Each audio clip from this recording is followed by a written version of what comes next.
Hello, my friends! This is the one of two that we recorded 3 years ago. This is the first episode and the last episode. I recorded in the house that I own. If you're wondering why I'm wearing the same thing and holding the same bottle as the last episode, it's because every episode's a patchwork. This is all a lie. I don't know what's going on. Let's do this shit! Hey, yo, welcome back to the worst podcast in the world, Menace to Sobriety. I'm Stone. That's Izzy. Let's do this shit. Walking into every room like I'm a fucking problem. Trying to knock some sense into them like I'm Satuma. Don't you ever try to assume my motives. I already told these motherfuckers what the goal is. Gotta keep all my enemies the closest. Putting all these demons on notice. Matter of fact, You're on drugs.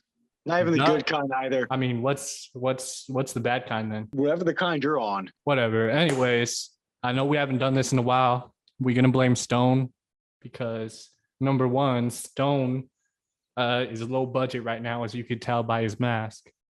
Trying to be Daredevil or some shit. And my computer's not working either. Yeah. Exactly. So I apologize in advance about the whole like shaky shit and whatnot, tremors, all the crack cocaine and shit makes my hand not steady. Yeah, maybe you should place it somewhere. So like, why would I do that? Jesus Christ. What are you sipping on, bro? I'm drinking Coralejo. Oh, Reposado tequila. And I think it's right. Coke Zero. No, we're not formally endorsed. All the flavor, 0 calories, 0 sugar. The healthiest Coke to ever destroy your liver. So you just sipping on tequila and mixed with what? With soda? Mm-hmm. Okay. What would you call that? Sugar. Huh? What would you call that? I call that a lazy evening. What are you drinking? What am I drinking, Stone? Actually, you know what? Never mind. I don't want to know. What am I drinking, Stone? Okay. So I can't say bottles. We're gonna start with some Baileys. All right. We're starting from a bad direction already. Some salted cream flavor, right? Salted cream. Yep. What are you drinking? A bottle full of jizz? So got a little bit of Baileys, and then we got this. Hold on. Rewind. We're going back to the salted cream flavored Baileys. You mean salted caramel? Yeah, salted caramel. That's what I said. Okay, yeah. All right, yeah. So we're gonna scrumptious salted caramel. So we got our Baileys in there. Then we got this La Colombe coffee, mocha, draft, latte. Foamy, we're not doing bad so far. Foamy nitrous infused milk plus cold brew. We're not doing bad right now, actually. We're okay. Pretty solid, right? And what are we ruining it with? What are you Horchata? talking about? No, I don't even have horchata this time. How are you going to not have horchata? Why would you think I would make a shitty drink? Why would I ruin this drink with something? It's Baileys with coffee.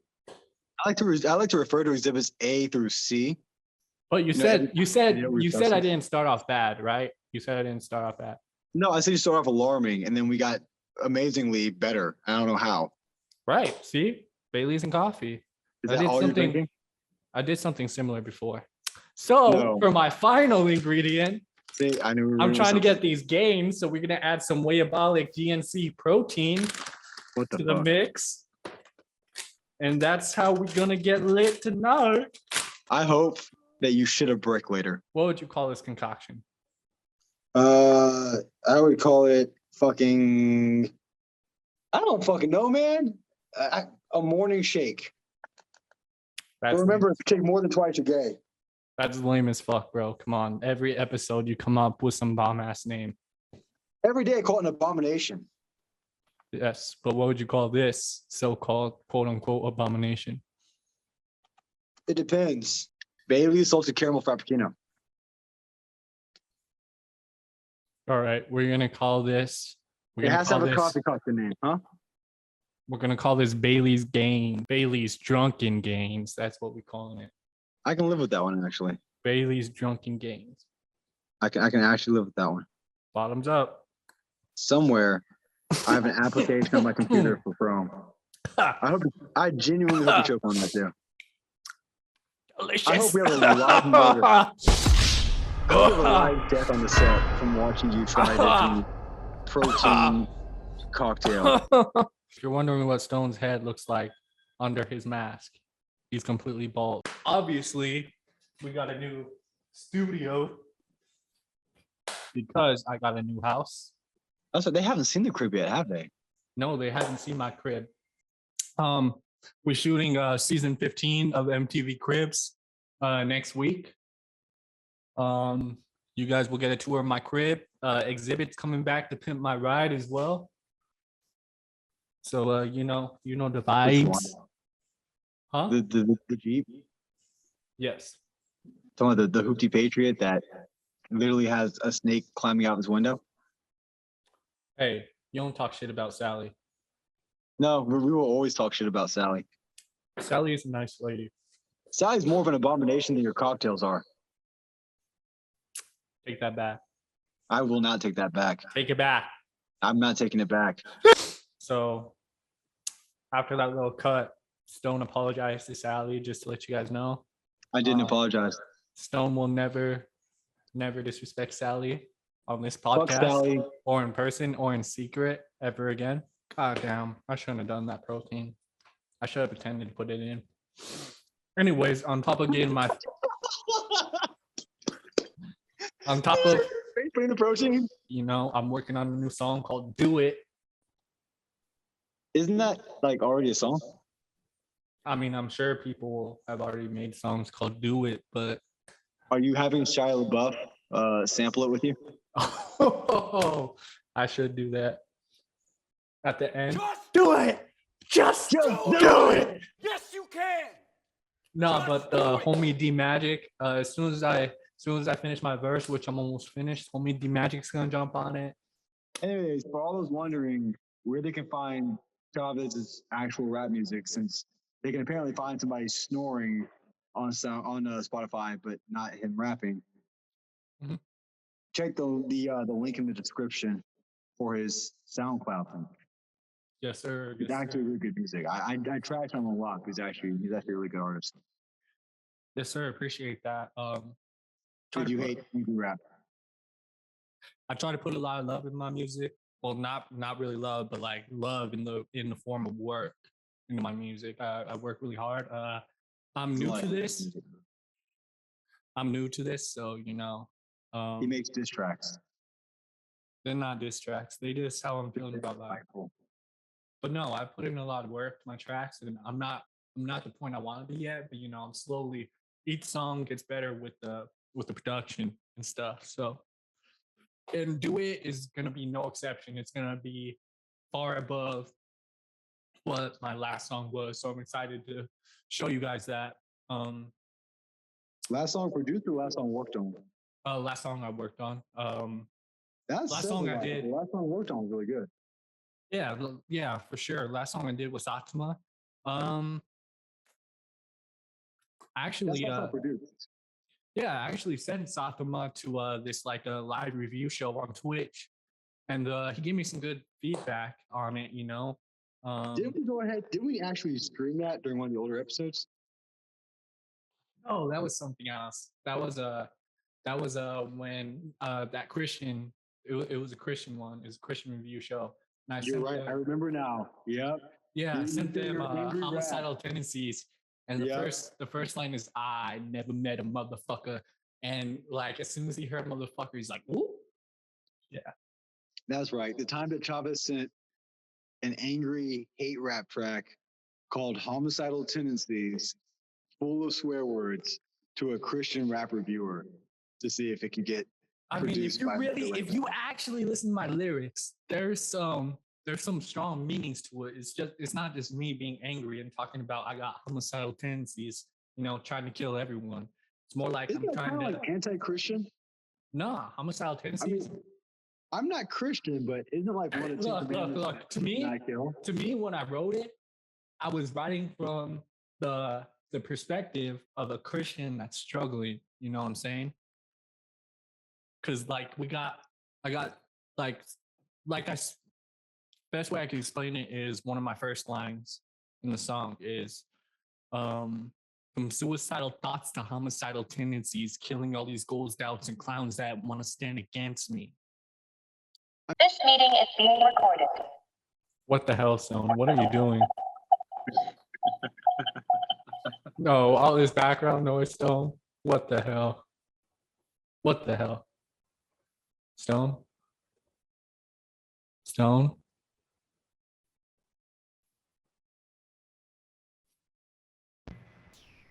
Bro, what the fuck? Can you hear me? I can hear you, but I can't see you. Okay, hold on. I got kicked out. No, you're still in. Then why is this thing? I kicked you out. The third one. That's you still. Are we done? Are we done with this technical issue? You're not kicked out, but you're kicked out. Can you see me though? Yes, I can see you and hear you. Jesus Okay, Christ. cool. Then we're good. So fuck all of you. Hey, man. We've had several episodes where you've been canceled, bro. Aw, I hate you all too. So, anyways, I got another concoction for you, but I promise this isn't a crazy one. I just wanted to put everyone on to something that I was put on. So, you got the Corona, right? All right, Corona is delicious.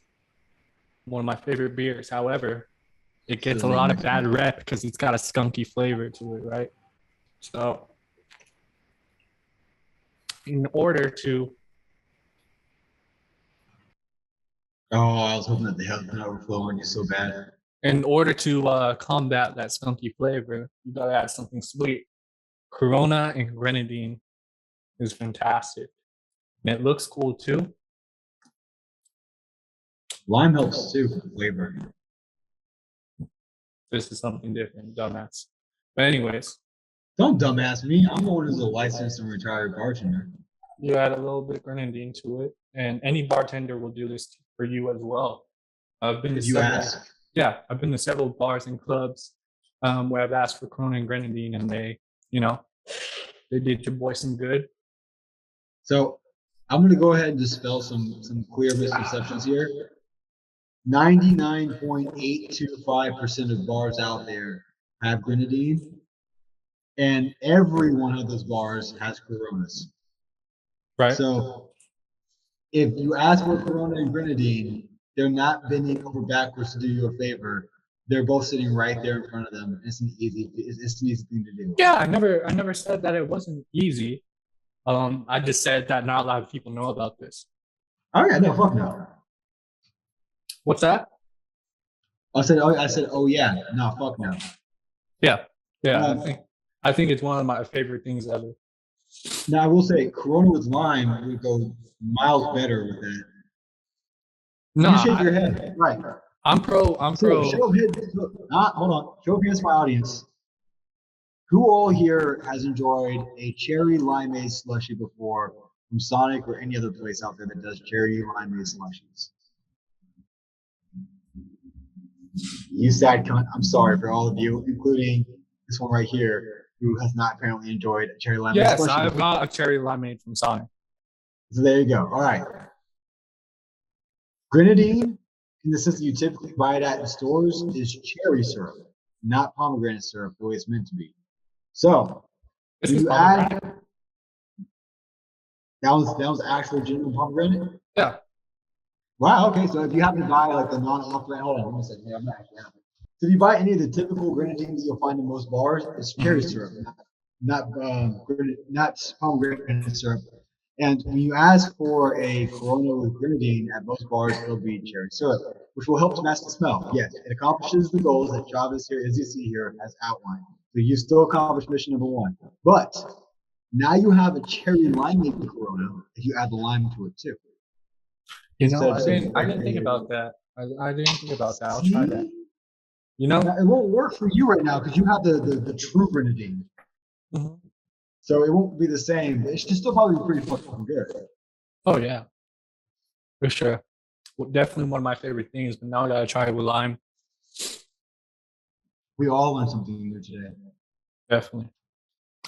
So, your boy has read this book called The Book of Enoch.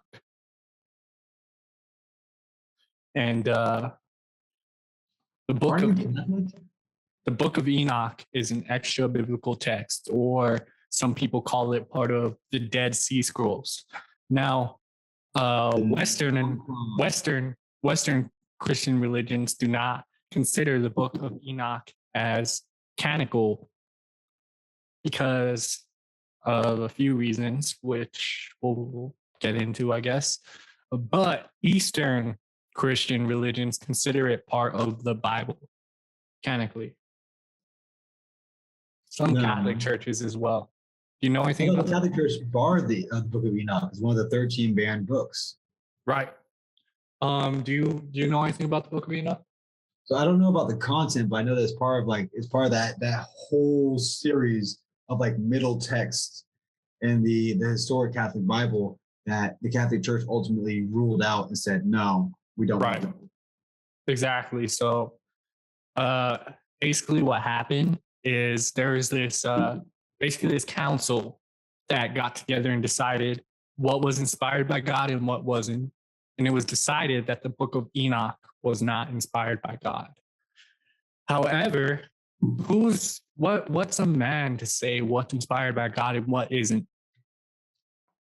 The same man that is to decide who is a God and who isn't. Fair enough. But anyways, for anybody who didn't pick up on that, that was a that was a philosophical reference saying that in the words of Kanye West, he's a God to a non-believer. Anyways, what do you know about Enoch the prophet? Not enough to comment on him. So in the actual Bible, I think it's in Genesis, talks about Enoch.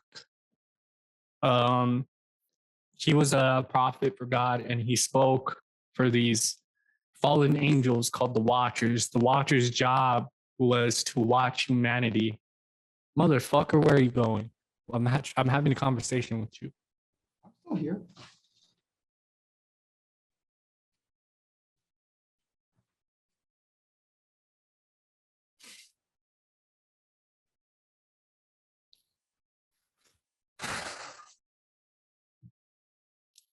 Anyways, so the prophet Enoch was basically someone assigned to speak to God for the Watchers. The Watchers were these angels who were in charge of watching humanity. So they decided that they were going to come to earth and mate with the daughters of men. And when God seen this happening, so by the way, when they made with the daughters of men, they created the Nephilim, which was a mixture of man and women. These are angel and women. Yes, it is a mixture of angel and human. So the Nephilim came, and a lot of people refer to them as the giants or the demigods, whichever you prefer. But they basically ravaged the earth and whatnot. So, anyways, God saw what these Watchers did and decided to punish them. So the Watchers came to Enoch and they wanted him to speak to God for them. But when Enoch did this, God said that they were cursed, that they were banished from heaven. So that's basically all that the Bible says about Enoch.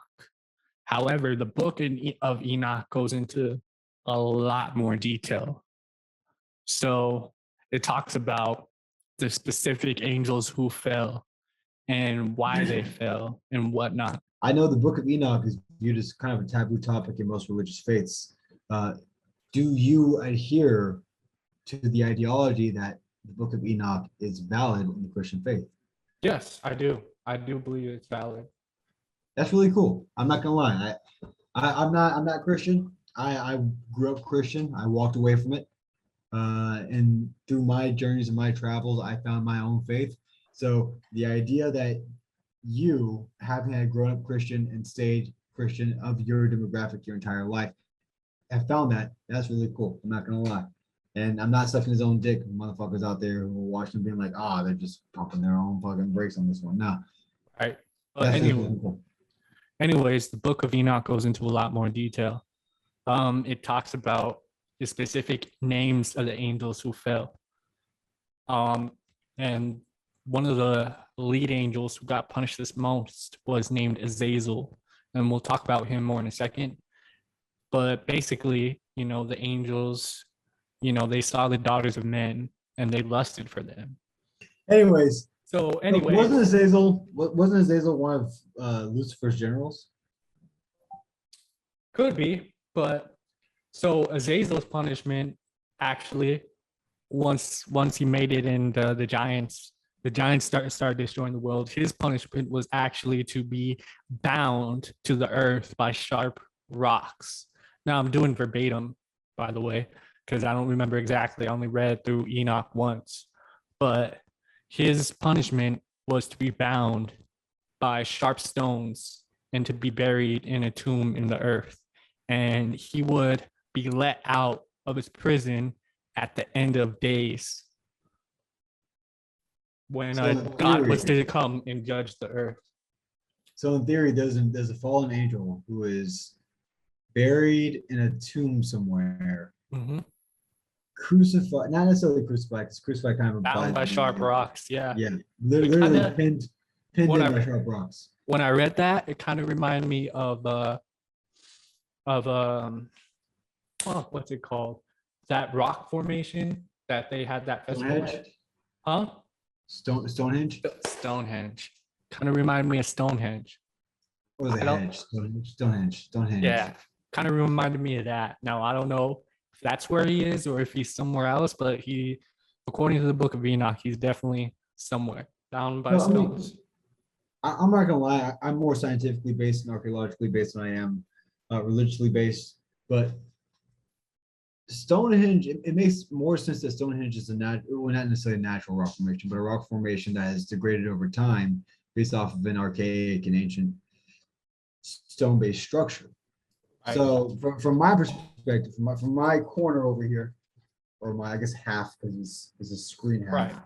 But from my half over here, it sounds more like Stonehenge was actually a man-made structure that just naturally degraded over time. And because of the constitution of its initial structure has lasted long enough to where people look at it now and view it as a natural marvel, or even a historic marvel that's man-made, that has just withstood the test of time. But anyways, get this.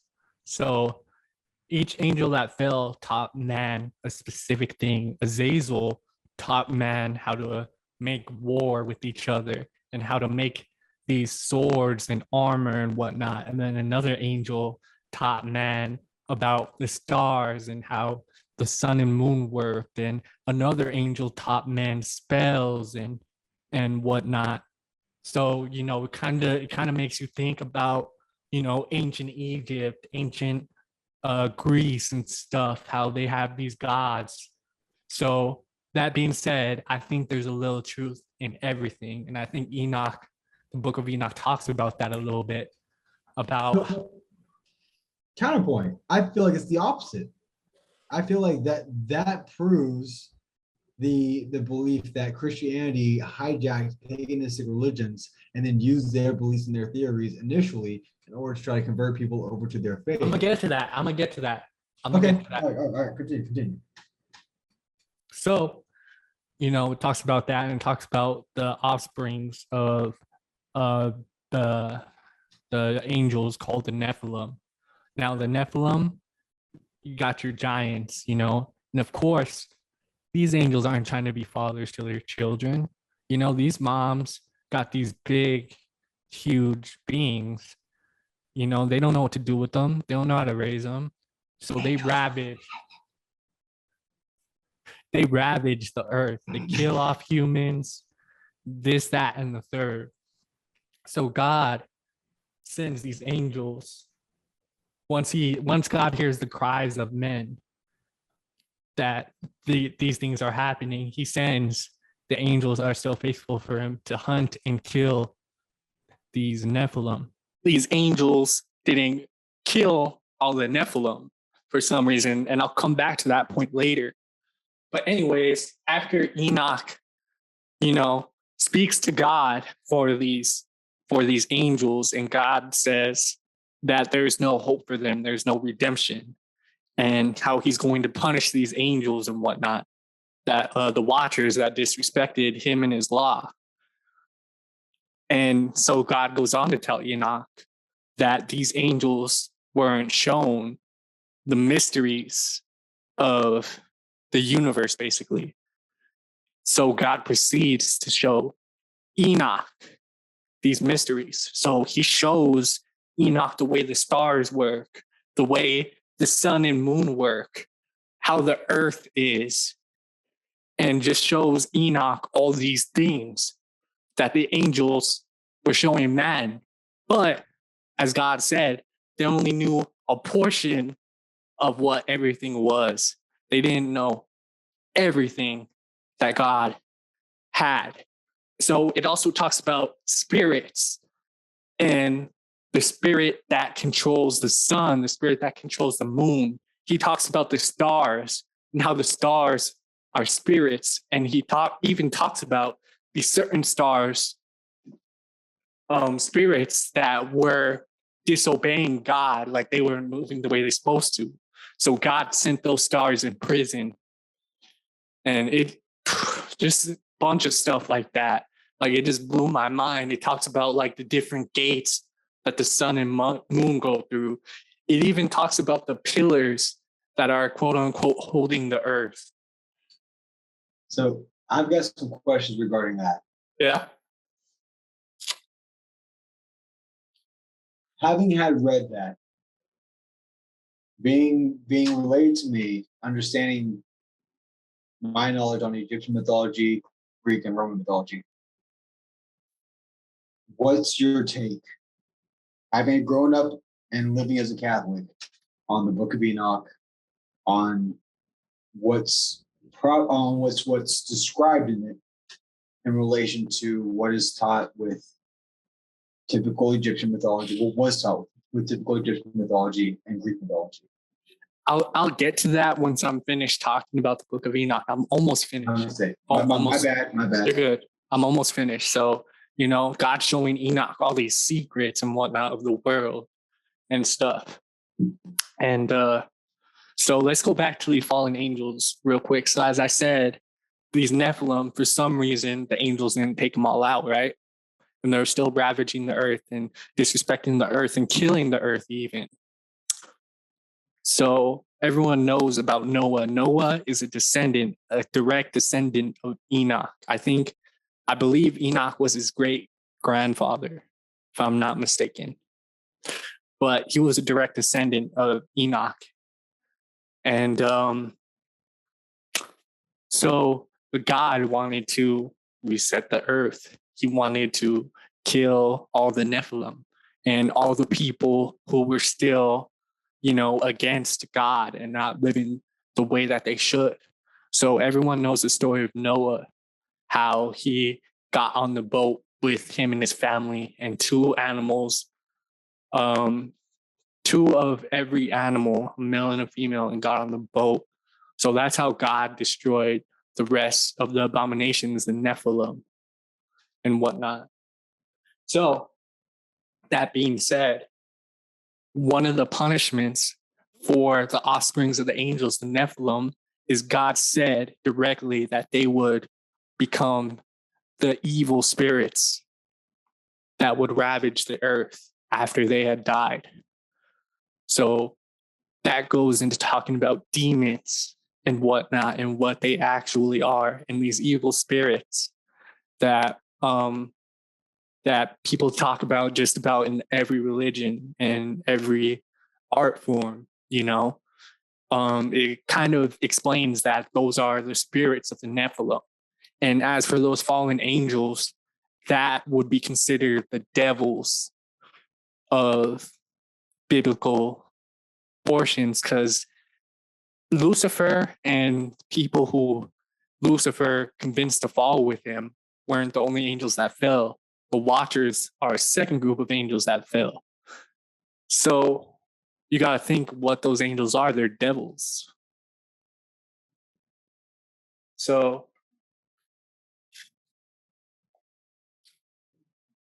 It just goes into that and talks about just spirits, and it makes you think about other religions who talk about the spirit of the water, the spirit of the mist. The book of Enoch talks about spirits in that same manner, that spirits are basically what control everything. The spirit of the wind, the spirit of the fog, the spirit of the sun, the moon, the spirits of the stars, and about the dark spirits, the demons. And it just completely blew my mind, because modern day Christianity just disregards all that knowledge that could be spread that the book of Enoch has.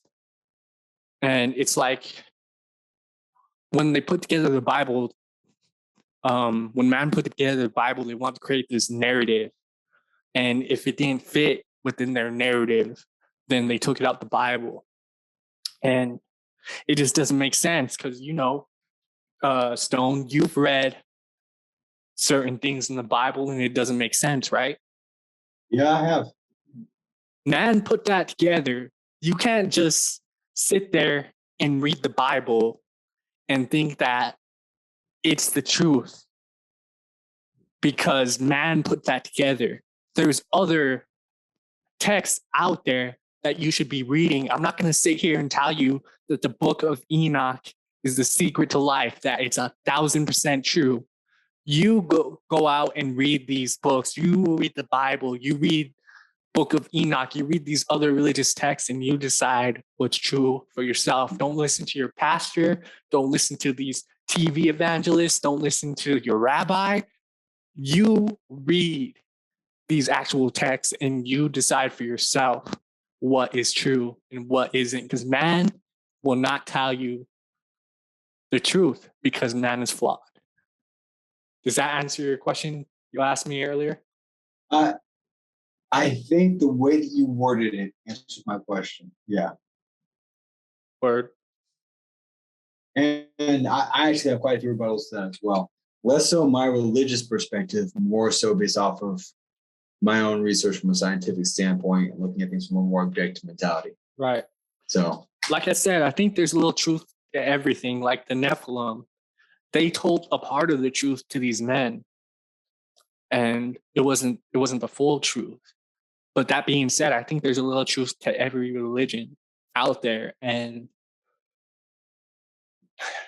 it's kind of tough to figure out what's true and what's not. I'm not going to lie to you. A lot of people say, pray to God. Does the Holy Spirit seem like it's relevant when you read this? It's kind of tough, but like I said, you just got to read these things and you got to pray about it, or do what you got to do about it and decide what's true for yourself. If you got a relationship with God, definitely pray about these things. And like I was saying, don't listen to anyone but God and yourself.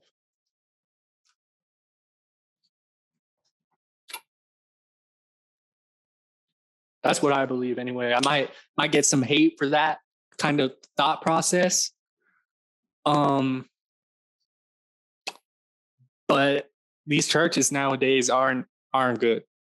There's a lot of good people I've met in church, and there's a lot of bad people that get hurt by these ideologies. But anyways, that's all I'll say about it for this episode.